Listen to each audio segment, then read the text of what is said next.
মাত্র ২৫ কিলোমিটার দীর্ঘ মাকড়ি দ্বীপটি বিশ্বের সবচেয়ে সুন্দর দ্বীপগুলির মধ্যে একটি হিসেবে বিখ্যাত হয়ে উঠেছে। কিন্তু এই দ্বীপের মতো পরিবেশগত সমস্যার সম্মুখীন হওয়া খুব কমই অন্য কোনো দ্বীপ। এই দ্বীপটি দেখতে খুবই শান্ত এবং মনোরম, কিন্তু কিছু প্রাণী এখানে এসে পুরো বাস্তুতন্ত্র ধ্বংস করে দিয়েছে। এই বিপজ্জনক পরিস্থিতির পিছনে কারণ ছিল মানুষ নিজেই। মানুষের কর্মকাণ্ড এই ধ্বংসকে অবিরামভাবে ছড়িয়ে দিয়েছে। কিন্তু পরবর্তীতে যখন এই দ্বীপটিকে রক্ষা করার দায়িত্ব নেওয়া হয়, তখন সেখানকার সরকার যে পদক্ষেপ নিয়েছে তা বাকি বিশ্বকে অবাক করে। আজকের দিনে এই ধরনের পুনরুদ্ধার প্রচেষ্টা খুব কমই দেখা যায়। ধ্বংস ছড়িয়ে দেওয়া সেই দানব প্রাণীরা কারা ছিল, আর যারা ভেবেছিল এই দ্বীপটিকে বাঁচানো যাবে না, তারা কি এটিকে বাঁচাতে পেরেছে নাকি? আমরা এই ভিডিওতে সম্পূর্ণ তথ্য পাব। যদি আপনার এই ভিডিওটি ভালো লাগে তাহলে লাইক করুন, শেয়ার করুন এবং এখনই আমাদের চ্যানেলটি সাবস্ক্রাইব করতে ভুলবেন না। ম্যাকেরেল দ্বীপ প্রশান্ত মহাসাগরে অবস্থিত একটি ছোট দ্বীপ, কিন্তু এই দ্বীপের অন্ধকার কাহিনী শুরু হয় 1810 সালে, যখন কিছু সমুদ্র ভ্রমণকারী প্রথমবারের মতো আনুষ্ঠানিকভাবে এটি আবিষ্কার করেন। যখন তারা প্রথম এই দ্বীপে এসেছিল, তখন এই জায়গাটিকে স্বর্গের চেয়ে কম মনে হয়নি। খুবই সুন্দর, শান্তিপূর্ণ এবং সম্পূর্ণরূপে অস্পৃশ্য প্রকৃতিতে পরিপূর্ণ। তারা এখানে হাজার হাজার হাতি, সিল এবং রাজকীয় পেঙ্গুইন দেখতে পেয়েছিল, যারা এখানে খুব শান্তিতে বসবাস করছিল। শুধু তাই নয়, সেখানে উপস্থিত টুসো ঘাস দেখে তিনি অবাক হয়েছিলেন, কারণ সেই ঘাসটি মানুষের মতো উঁচুতে বেড়ে উঠেছিল। এছাড়াও তিনি প্রথমবারের মতো অনেক অদ্ভুত গাছপালা এবং গাছও দেখেছিলেন। এই দ্বীপের সবচেয়ে বিশেষ বিষয় ছিল যে এখানকার প্রাণীদের খুব বেশি শত্রু ছিল না, অর্থাৎ এখানকার বন্য প্রাণীরা খুব শান্তিতে জীবনযাপন করছিল, কোনো ভয় ছাড়াই। কিন্তু এখান থেকেই এই দ্বীপের সমস্যার সূত্রপাত, যখন শিকারীরা জানতে পারে যে এই দ্বীপে প্রচুর সংখ্যক হাতি, সিল এবং পেঙ্গুইন বাস করে। তারপর তারা প্রথমবারের মতো এই ম্যাকবেরি দ্বীপে পৌঁছায়, এবং এটি ছিল সেই স্বর্গের মতো দ্বীপের পতনের সূচনা। যখন এই শিকারীরা হাতির, সিল এবং পেঙ্গুইনদের মেরে নিয়ে যাওয়ার জন্য একটি বড় নৌকায় করে এই দ্বীপে পৌঁছায়, তারপর তাদের সাথে কিছু অবাঞ্ছিত অতিথিও দ্বীপে প্রবেশ করে, এবং তারা ছিল ছোট কিন্তু বিপজ্জনক ইঁদুর, যারা নীরবে জাহাজে লুকিয়ে এখানে পৌঁছেছিল। শুরুতে কেউ এই ইঁদুরদের দিকে খুব একটা মনোযোগ দেয়নি, কারণ তারা খুব নীরবে এই নতুন পরিবেশের সাথে খাপ খাইয়ে নিয়েছিল। কিন্তু আসল ভয়াবহতা তখনই এসেছিল যখন মানুষ তাদের প্রজনন ক্ষমতা বুঝতে পেরেছিল। সাধারণত একটি স্ত্রী ইঁদুর একবারে 12 থেকে 20টি বাচ্চা প্রসব করতে পারে, এবং তাদের গর্ভধারণের সময়কাল মাত্র 19-21 দিন, অর্থাৎ তারা মাসে 2 বার বাচ্চা প্রসব করতে পারে। এবং আশ্চর্যের বিষয় হল, তাদের বাচ্চারা মাত্র 4 থেকে 5 সপ্তাহের মধ্যে পরিণত হয় এবং তারা প্রজননও শুরু করে। এর মানে হল, একটি পূর্ণবয়স্ক ইঁদুর মাত্র 6 মাসে তার বংশধর থেকে 500 থেকে 1000টি নতুন ইঁদুর তৈরি করতে পারে।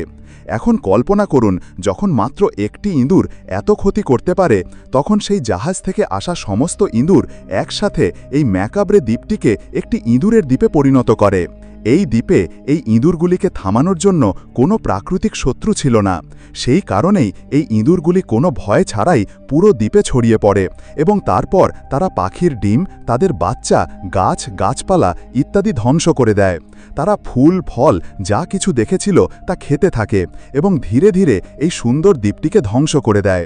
যখন এই সমুদ্র শিকারীরা দেখল যে সর্বত্র কেবল ইঁদুর, তখন তারা সিদ্ধান্ত নিল যে এই ইঁদুরগুলিকে নির্মূল করতে হবে। এবার তারা একটি নতুন ধারণা গ্রহণ করল। তারা দ্বীপে কিছু বিড়াল রেখে গেল, যাতে তারা ইঁদুর মেরে তাদের সংখ্যা কমাতে পারে। কিন্তু এখান থেকেই মাকুয়ারিয়াবাগের দ্বীপের দ্বিতীয় ধ্বংস শুরু হয়েছিল। এই শিকারীরা ভেবেছিল যে এই বিড়ালগুলি সমস্ত ইঁদুর খেয়ে ফেলবে এবং সমস্যাটি শেষ হয়ে যাবে, কিন্তু ঠিক বিপরীতটি ঘটেছিল। ইঁদুর মারার পরিবর্তে এই বিড়ালগুলি ইঁদুরগুলিকে মেরে ফেলল। তারা দ্বীপের সামুদ্রিক পাখিদের আক্রমণ করতে শুরু করে, কারণ ইঁদুরের চেয়ে পাখি ধরা এবং খাওয়া তাদের পক্ষে সহজ ছিল। ধীরে ধীরে এই বিড়ালরা তাদের দেখা প্রত্যেকটি পাখিকে আক্রমণ করতে শুরু করে। পরিস্থিতি এতটাই খারাপ হয়ে যায় যে একটি অনুমান অনুসারে এই বিড়ালগুলি প্রতি বছর প্রায় 60,000 পাখি মেরে খায়, অর্থাৎ প্রতিদিন প্রায় 160টি পাখি। এই গণহত্যার কারণে এই দ্বীপের অবস্থা খুবই খারাপ হয়ে পড়ে। বিশেষ করে প্যারাকিট নামক একটি পাখির প্রজাতি, যারা একসময় এখানে খুব সুখী জীবনযাপন করত, সম্পূর্ণরূপে বিলুপ্ত হয়ে গেল। এই বিড়ালগুলি এই সুন্দর প্রজাতিটিকে চিরতরে নিশ্চিহ্ন করে দিল। এটি সত্যিই একটি ভীতিকর এবং দুঃখজনক পরিবেশগত ট্র্যাজেডিতে পরিণত হয়েছিল। একদিকে এই বিড়ালগুলি বিরল পাখিদের খাচ্ছিল, অন্যদিকে এই ইঁদুরগুলিকে মারার জন্য এখনও কেউ ছিল না, এবং সেই ইঁদুরগুলি কোনো ভয় ছাড়াই দিন দিন তাদের সংখ্যা বাড়িয়েই চলেছে।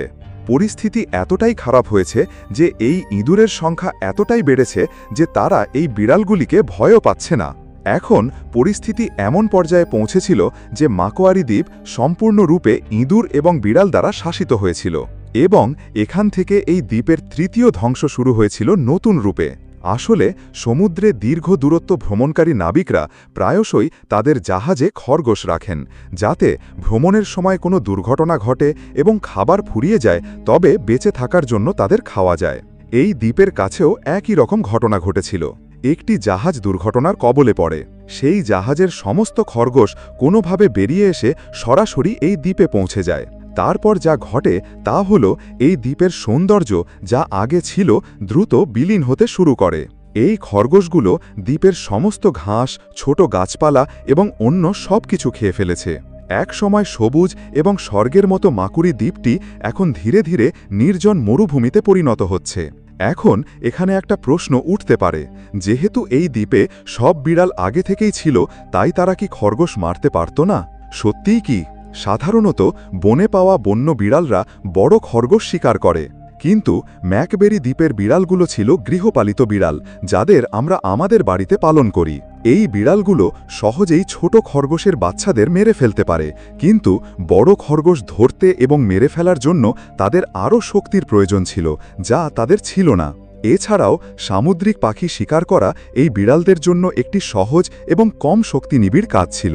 এ কারণে তাদের সম্পূর্ণ মনোযোগ কেবল সেই পাখিদের ওপরই ছিল। এখন পরিস্থিতি এমন হয়ে দাঁড়িয়েছিল যে এই ইঁদুরগুলিকে মারার জন্য কোনো প্রাকৃতিক শত্রু ছিল না, এই খরগোশগুলিকে খাওয়ার জন্য কোনো শিকারীও ছিল না, এবং এমনকি এই বিড়ালগুলিও কোনো হুমকির সম্মুখীন হচ্ছিল না। ইঁদুর, খরগোশ এবং বিড়াল এই তিন প্রজাতিরই কোনো ভয় ছাড়াই দ্রুত বৃদ্ধি পাচ্ছিল। মাত্র কয়েক মাসের মধ্যেই এই খরগোশের সংখ্যা 1 লাখেরও বেশি হয়ে গিয়েছিল। অর্থাৎ আপনি কল্পনা করতে পারেন যে সেই সময়ে মাকোয়ারি দ্বীপের অবস্থা কতটা ভয়াবহ হয়ে উঠেছিল।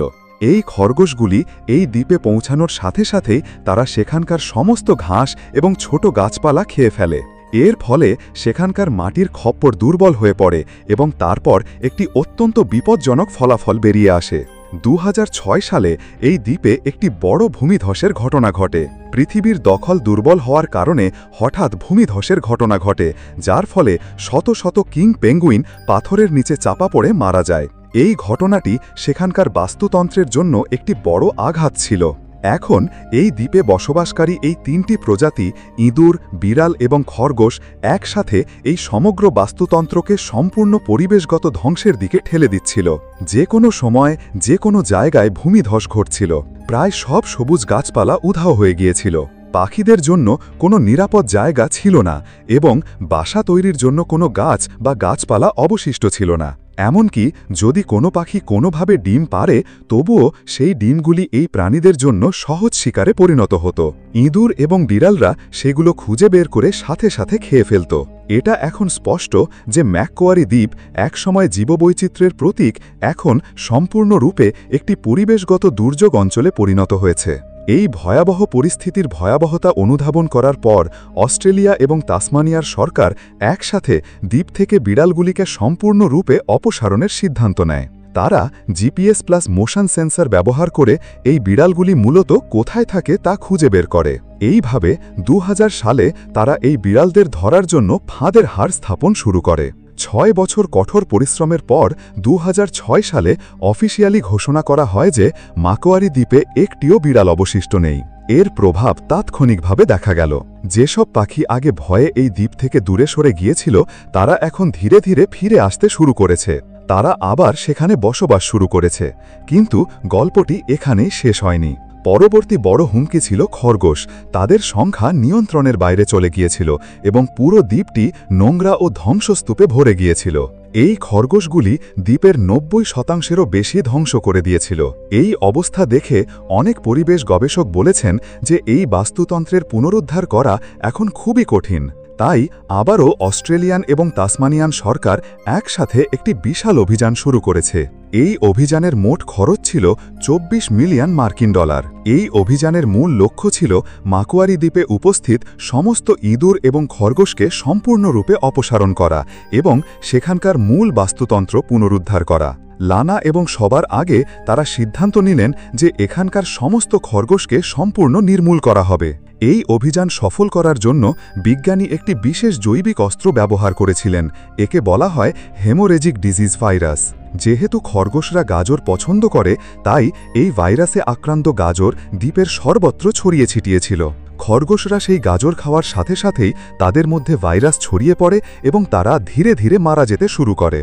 এই জৈবিক কৌশলের মাধ্যমে প্রায় 70% খরগোশ নির্মূল করা হয়েছিল, কিন্তু একটি বড় চ্যালেঞ্জ এখনও রয়ে গেছে: অবশিষ্ট খরগোশ এবং সবচেয়ে সমস্যাযুক্ত ইঁদুর। এখন তাদের উভয়কেই নির্মূল করার জন্য বিজ্ঞানী আরেকটি বুদ্ধিমান পরিকল্পনা তৈরি করলেন। তিনি ভাবলেন, যদি আমরা শীতকালে তাদের মেরে ফেলি তাহলে পাখিদের কোনো ক্ষতি হবে না, কারণ সামুদ্রিক পাখিরা শীতকালে দ্বীপ ছেড়ে অন্য জায়গায় চলে যায়।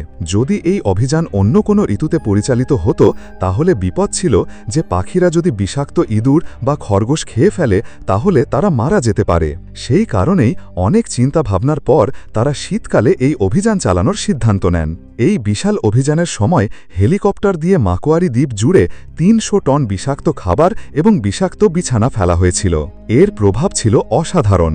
প্রচুর সংখ্যক ইঁদুর এবং বেঁচে থাকা খরগোশ মারা গিয়েছিল।